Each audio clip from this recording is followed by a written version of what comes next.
This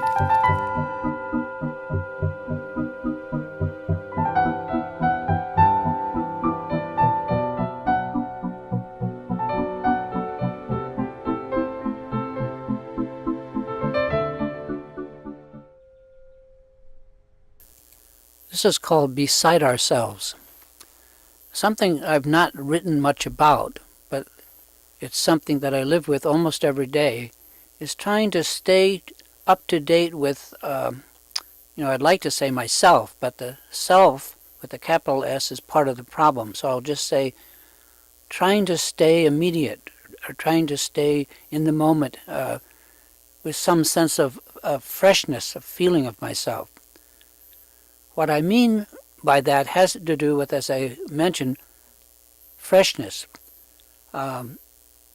About not falling behind my own sense of who I am, but remaining present.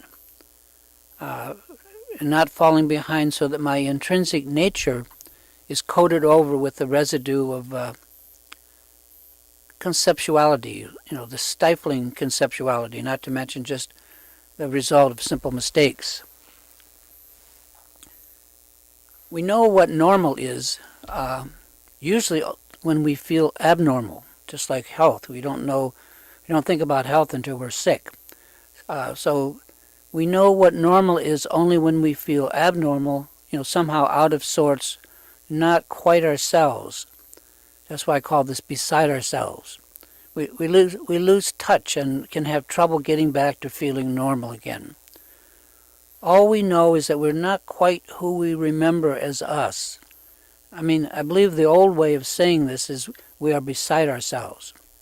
In fact, back in the 1960s, when I first became more aware of this kind of predicament, due to the sense of having actually tasted some awareness, but then only to fall back into where I came out of, the past, not quite back to ignorance, but so in other words, we are only one mind shift away from some sort of state of purity or clarity or grace, from feeling like ourselves, who we think we are, but we're still trapped somehow by our past. And I call this to fail ignorance by a meter or a foot.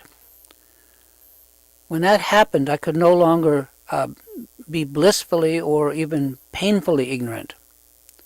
And if you will pardon the purple prose from a young person, here is a journal entry I made back in 1967 when I wrote, and now I'm quoting. We slide through it all with the state of grace that I sought to regain, now appearing and moving in unison beside me, yet not quite within my reach.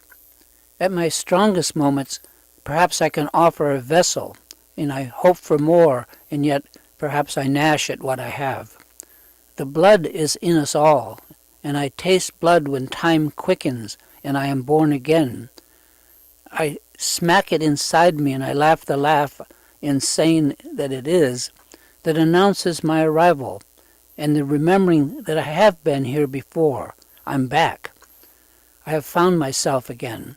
Only then am I happy. Only then can I rest. And continue, quote, without this more pure awareness, I am lost, alone, and I wait on its coming or finding it again as we wait for the break of day. I hear it breathing, and I know that I'm only steps away from the health of the spirit, yet I am bound in my patterns, unable to move the least touch home. And continuing, and it or I know this. I'm trapped in this form, and yet this same form holds all my bid for its favor. I'm trapped so close to the immediacy of life, yet it somehow is everywhere perpendicular to me. If I were stronger, I would come into it and be forever with it. I want more of it. I cannot cry out. I have to find more of it somehow. And it breathes and it moves under, around, and over all of me, yet I cannot grasp it. It's behind me, then in front of me, yet I cannot see it direct. It moves in the corners of my eyes, yet defies my pursuit. I must somehow get back to this clear state.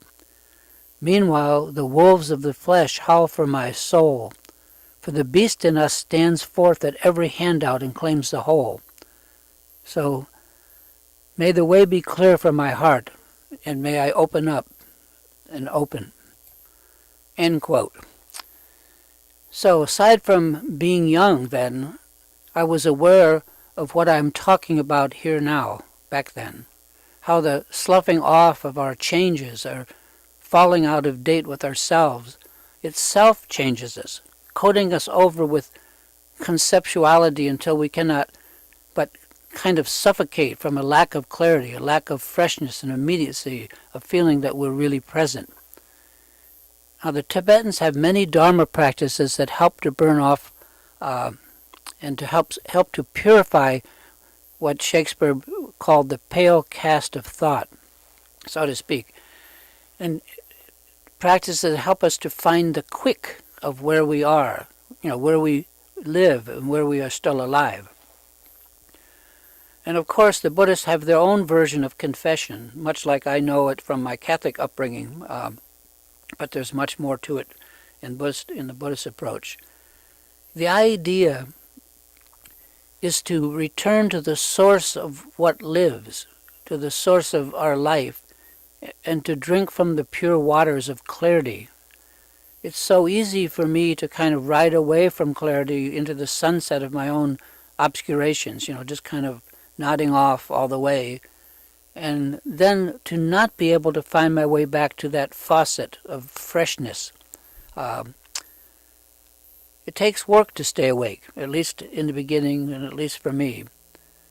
Dharma itself is nothing but the path to ever greater awareness, the path that continues until the incandescence of realization finally arises.